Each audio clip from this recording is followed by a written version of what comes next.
Hello everyone. So today we are going to see a new topic, that is trigonometry. It's a very basic chapter for class 9 and class 10. So today we are going to see the basic of trigonometry and let's see how you all get it. Okay? So let's start with the topic. So trigonometry basically starts from a triangle. Okay? Now here in the trigonometry the word tri basically stands for a triangle, so that means basically this concept is coming into the picture when we are dealing with a triangle. Okay, but what type of triangle? Not any type of triangle, it should be a right angle triangle. Okay, so let us take a right angle triangle. So suppose this is a right angle triangle. Okay, so let me name it as A, B, C. So as I was telling you all that we are talking about a right angle triangle. Okay, so this entire chapter revolves around this. Okay, so to start with, we first have to see that what are the basic part of triangles that we are going to use. Okay, now see, since it's a right angle triangle, we already discussed. So this, suppose for example, this angle B is my 90. Okay, now out of these three sides, always remember that the side which will be opposite to the 90 degree will be always called as a hypotenuse. Okay, this is fixed. So in any right angle triangle, the side opposite to the 90 is going to be the hypotenuse. Now the other two sides that we have, that is here we have BC and AB. These two, one of them is going to be the base and one of them is going to be the perpendicular. But these things are not fixed. That depends on the orientation of the triangle or according to the requirement of the situation, right? So remember that whichever, like suppose for example, if I want to calculate this particular angle, so suppose if I denote this by theta for example, so if I am concerned about finding this angle, then my perpendicular is going to be the side which is going to be the opposite to the angle. So this is going to be my perpendicular, okay? And the side which is going to be with the angle adjacent, that adjacent side will become the base, okay? So always remember, whichever angle you all are finding, the side opposite to that is going to be the perpendicular and the one which is adjacent to it is going to be the base. So that means perpendicular and base, these two things are going to change according to the situation and the orientation of the triangle. But yes, the hypotenuse is always the fixed side, is going to be the opposite to the 90. Okay? Now to start with the trigonometry, we'll first discuss about few ratios, okay, which we are called as trigonometric ratios. Now what is it all about?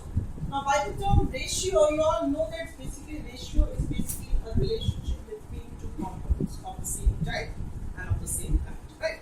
So here we are going to learn 6 ratios, and using these 6 ratios we'll further discuss more in this chapter.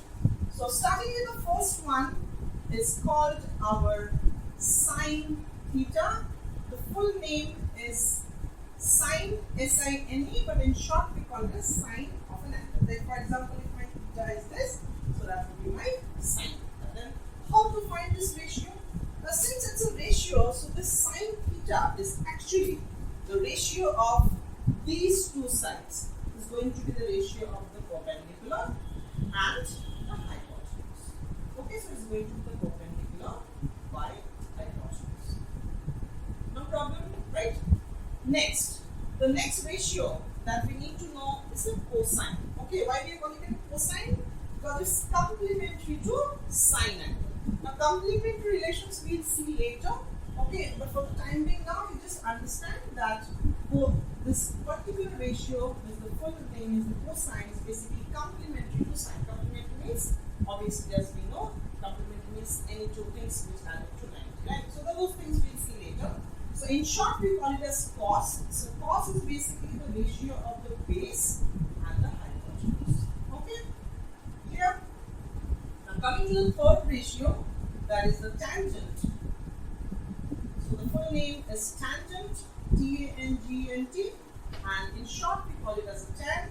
So the formula is perpendicular divided by base. So the ratio of the perpendicular and the base according to the situation. So these are the 3 basic ratios that we first need to know. Now coming to the next 3, the Now the next three is not too separately or anything extra that we all have to learn. Those three will be just the reciprocal of these three to see how we are going to get them. So coming to the fourth one, this is called cosecant. Okay, the full name is cosecant. So in short, we call it as cosec. So cosec theta this is just the reciprocal of sine. So it's going to be the hypotenuse. Just the reciprocal of this will be hypotenuse divided by cosine. Okay, simple. Next, the fifth one. The fifth one is the secant. In short, we call it as sec theta. The full name is the secant. Okay, and so secant is basically the reciprocal of cos. So it's going to be the hypotenuse divided by our base. Okay, now we are left with just one more, that is the cot. That in the full name of this is the cotangent, so it's complementary to the tangent, and in short we call it as cot theta, and cot theta is reciprocal of tan, so it's going to be base divided by. So these are the 6 ratios. So the sums that are related to the trigonometric ratios, using these 6 we can easily find and deal with all such problems. So I hope the basic concept of the 6 ratios are clear to all of you. I think this also you all have understood how to deal with the hypotenuse perpendicular angles. I hope you all have understood the concept of the 6 ratios and you all have enjoyed the topic. So thank you all for your